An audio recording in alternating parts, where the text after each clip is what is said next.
Baik, selamat malam untuk ya semua. Perkenalkan, nama saya Bertus Patujan, jurusan Sosiologi Fakultas Ilmu Sosial dan Politik. Di sini saya mempresentasikan hasil review saya yang ke-16 dengan judul buku Memahami Hubungan Ras dan Etnis edisi yang kelima. Di sini sebelum melanjutkan, mari kita perjelaskan 3 istilah yang digunakan secara luas dalam buku ini. Kita ketahui yang pertama adalah migrasi, adalah istilah umum yang mengacu pada pergerakan orang yang masuk dan keluar di area-area tertentu yang dapat berubah di dalam suatu negara atau dari satu negara ke negara yang lain. Contohnya di sini adalah imigrasi orang dari satu benua ke benua yang lain, atau migrasi orang Amerika dari selatan ke utara. Imigrasi adalah istilah yang lebih sempit yang mengacu pada pergerakan orang keluar dari suatu negara untuk menetap yang lain. Sementara itu, imigrasi mengacu pada perpindahan orang ke negara baru untuk menjadi penduduk yang tetap. Jadi, di sini kita bisa bicara misalnya tentang imigrasi orang dan imigrasi mereka ke Amerika Serikat. Untuk sebuah pengiriman negara, mereka adalah imigran, dan ke negara penerima, mereka adalah imigran. Di sini orang Amerika bangga sebagai bagian dari bangsa imigran. Banyak yang menyebut orang Amerika Serikat sebagai tempat pelemburan yang hebat, di mana orang-orang dari semua ras, agama, dan kebangsaan datang untuk merdeka dan meningkatkan kehidupan mereka. Tentu saja di sini sejumlah besar imigran itu memberikan kesaksian hidup tentang cita-cita itu secara antusiasisme kepada mereka untuk negara secara adopsi, hingga mereka terbukti dalam wawancara yang tak terhitung jumlahnya yang ditemukan dalam sejarah lisan di Pulau Ellis dan di tempat lain.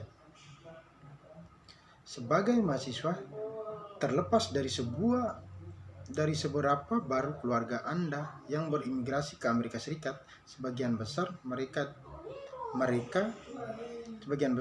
dari Anda juga memberikan bukti impian Amerika tentang kebebasan memilih, peluang ekonomi, dan mobilitas ke atas.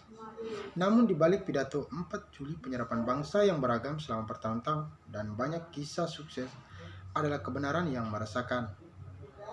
Di sini, orang Amerika kelahiran asli tidak selalu menyambut pendatang baru dengan tangan terbuka, bahkan seringkali mereka menanggapi dengan tindakan diskriminasi yang terang-terangan, mulai dari penghindaran hingga kekerasan dan pembunuhan.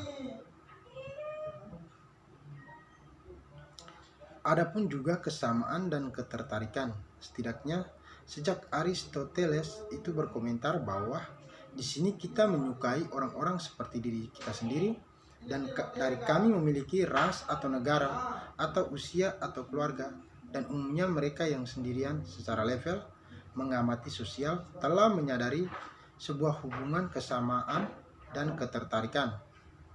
Di sini juga sejumlah penelitian telah mengeksplorasi sejauh mana seorang menyukai orang lain karena kesamaan sikap, nilai, kepercayaan, status sosial, ataupun penampilan fisik.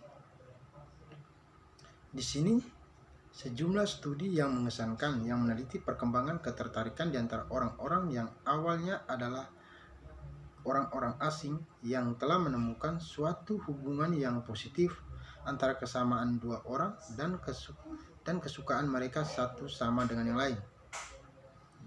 Yang paling signifikan itu suatu temuan yang menunjukkan bahwa persepsi orang tentang kesamaan antara sendiri adalah penentu yang lebih kuat dari kesamaan yang sebenarnya. Maka dari itu di sini studi lintas budaya juga mendukung kesimpulan ini. Dengan demikian, sejumlah besar bukti yang menunjukkan penerimaan manusia yang lebih besar kepada orang asing yang dianggap mirip dengan mereka yang dipandang berbeda. Adapun juga jarak sosial, itu satu teknik yang sangat baik untuk mengevaluasi bagaimana persepsi kesamaan menarik pola interaksi yang lebih dekat, terdiri dari ranking jarak sosial derajat kedekatan atau keterpencilan individu itu lebih suka dalam interaksi dan anggota lain kelompok. Pada tahun 1926, Emory Bogardus itu dia menciptakan alat pengukur yang telah terkenal, digunakan berulang kali sejak saat itu dalam 7 studi perbandingan selama 85 tahun.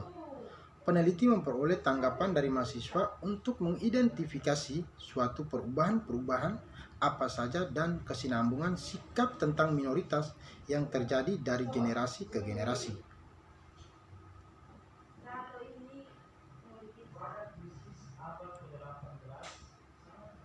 Di sini juga untuk mengukur tingkat penerimaan sosial, itu studi jarak sosial di sini menawarkan sebuah responden itu ada 7 pilihan untuk setiap kelompok.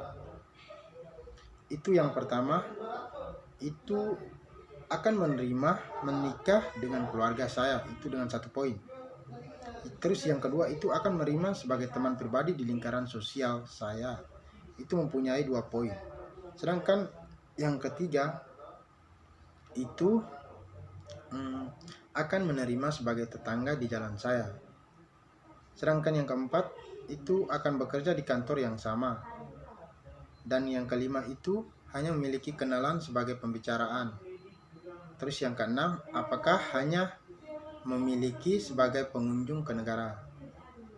Terus yang ketujuh itu apakah dilarang memasuki negara.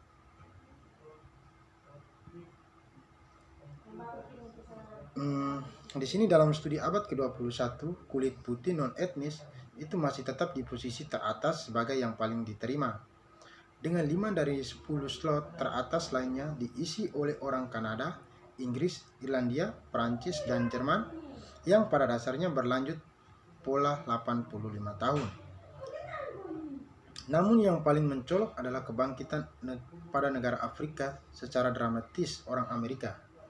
Sektor teratas pada tahun 2001 dan menempatkan di depan sebagian besar kelompok etnis kulit putih pada tahun 2012. Lainnya perubahan signifikan adalah naiknya orang Italia ke posisi kedua di depan bahasa Inggris, Kanada, dan Prancis yang sebelumnya sangat dominan.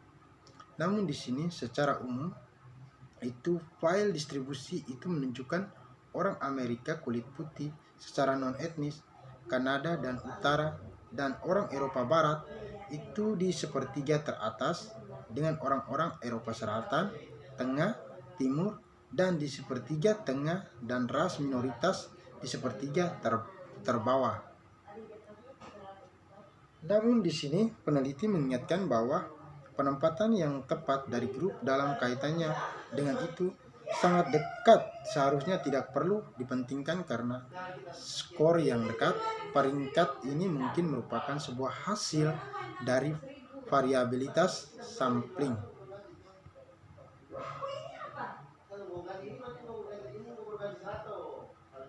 Namun dari pergerakan orang Amerika ke atas, banyak yang berkulit putih itu mempunyai kelompok etnis yang sangat penting.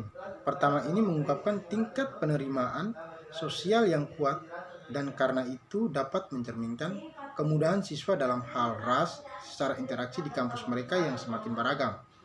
Di sini membuat level ini menjadi kuat. Penerimaan sosial yang lebih mencolok adalah kurangnya representasi orang kulit hitam di antara mereka secara responden.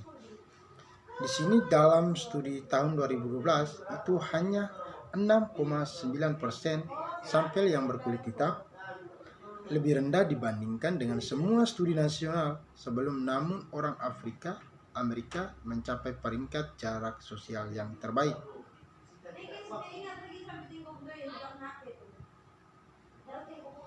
Di sini kata Simmel itu orang asing itu merasakan pribumi tidak dalam abstrak tetapi secara spesifik. Itu istilah individu. Orang asing lebih objektif tentang penduduk asli karena mobilitas geografi orang asing meningkatkan mobilitas mental mereka. Orang asing tidak terjebak dalam asumsi kebiasaan dan tradisi dan juga tidak berpartisipasi sepenuhnya dalam masyarakat hingga memiliki datasmen yang sangat mental tertentu dan dengan digunakan untuk mengamati setiap situasi lebih banyak Simmel mendekati peran orang-orang asing melalui analisis formal secara struktur kehidupan.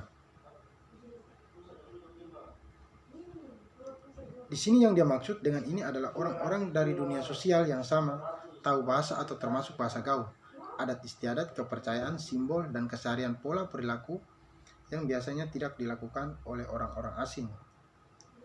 Bagi pribumi, setiap situasi sosial adalah pertemuan yang tidak hanya peran dan identitas tetapi juga realitas bersama. Struktur kesadaran intersubjektif di sini yang dianggap biasa oleh penduduk asli yang bermasalah bagi orang-orang asing. Di sebuah dunia akrab, orang hidup sepanjang hari dengan menanggapi rutinitas sehari-hari tanpa pertanyaan atau refleksi. Maka bagi orang asing, bagaimanapun setiap situasi baru adalah oleh karena itu yang dialami sebagai krisis atau adegan internasional yang menyertai. Oke, baik, sekian dari penjelasan saya mengenai memahami hubungan ras dan etnis edisi yang kelima. Sekian dan terima kasih. Selamat malam.